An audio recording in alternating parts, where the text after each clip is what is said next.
الحمد لله رب العالمين والصلاة والسلام على سيد الأنبياء والمرسلين وعلى آله وأصحابه أجمعين أما بعد فأعوذ بالله من الشيطان الرجيم بسم الله الرحمن الرحيم وما أرسلناك إلا رحمة للعالمين صدق الله العظيم.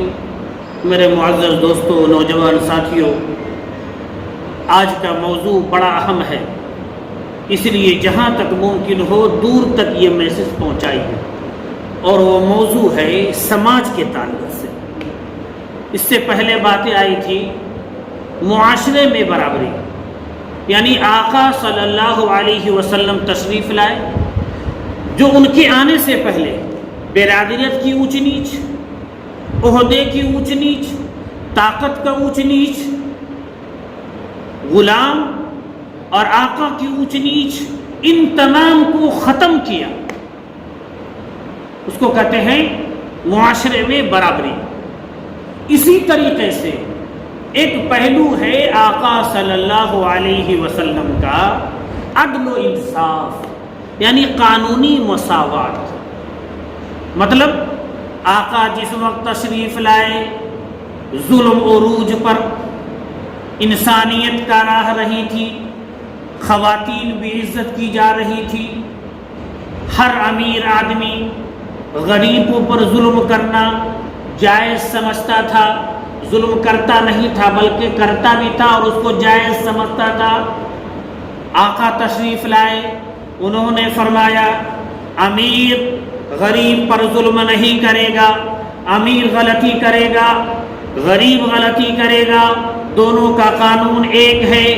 مالدار کے اعتبار سے امیر ہو، افراد کے اعتبار سے امیر ہو، یا حکومت کے اعتبار سے امیر ہو، اگر وہ غلطی کرے گا یا کوئی قبیلے والے غلطی کریں گے، اگرچہ وہ قبیلے والے اپنے سماج میں سرخ رو ہوں، اگرچہ وہ قبیلے والے اپنے افراد کے اعتبار سے طاقتور ہو، وہاں پر یہ نہیں دیکھی جائے گی، بلکہ جو غلطی کرے گا، جیسی غلطی ہوگی اسی حساب سے جو اسلام نے سزا متعین کیا ہے وہ سزا لاگو کیا جائے. اسی کو کہتے ہیں برابری، قانونی برابری. ایسا نہیں کہ امیر اگر غلطی کر دیا تو نظر انداز، غریب کی کر دیا تو اس پر سزا، پیسہ دے دیا تو معاف، یا کوئی مزدور کر دیا تو اس پر زیادتی، کوئی بے سہارے لوگ کر دیے غلطی تو اس پر زیادتی، کوئی افراد کے اعتبار سے طاقتور ہے غلطی کر دیا اس کو نظر انداز کر دیا گیا. یہ اسلام نے میسج نہیں دیا. کوئی بھی غلطی کرے اس کی سزا متعین ہے، امیر کو بھی ملے گی، مالدار کو بھی ملے گا، کمزور کو بھی، مزدور کو بھی، سماج میں ہر رہنے والے کو ملے گا. آقا کے زمانے میں دیکھیے ایک واقعہ پیش آیا. آپ کے خاندان میں ایک خاتون نے چوری کی. اب خاتون نے چوری کی، آقا کا خاندان، ان کے قبیلے والے بڑے لوگ، اب آقا نے سزا متعین فرما دیا. تمام قبیلے والے بھڑک گئے ہیں، اس قبیلے والی کو سزا ملی. بہر کے خلاصہ یہ کہ آقا کے پاس ایک صحابی آئے سفارش کے لیے کہ یا رسول اللہ کوئی دوسرا سزا ہو تو متعین فرما دیں. ہاتھ کاٹنا چوری کے میں سزا کیا ہے؟ ہاتھ کاٹنا. اس کو چھوڑ دیا جائے فلاں خاندان سے. اب جملہ سنیے، تمام انسانیت کے لیے ہے، تمام لوگوں کے لیے، حکمراں کے لیے، محلے کے ذمہ دار کے لیے، دوسرے ذمہ دار کے لیے. میرے نبی نے فرمایا سنو سنو، چوری کرنے والی فاطمہ بنت خزیمہ ہے. آگے سنو، اگر فاطمہ بنت محمد بھی ہوتی تو اس کا بھی ہاتھ کاٹا جاتا.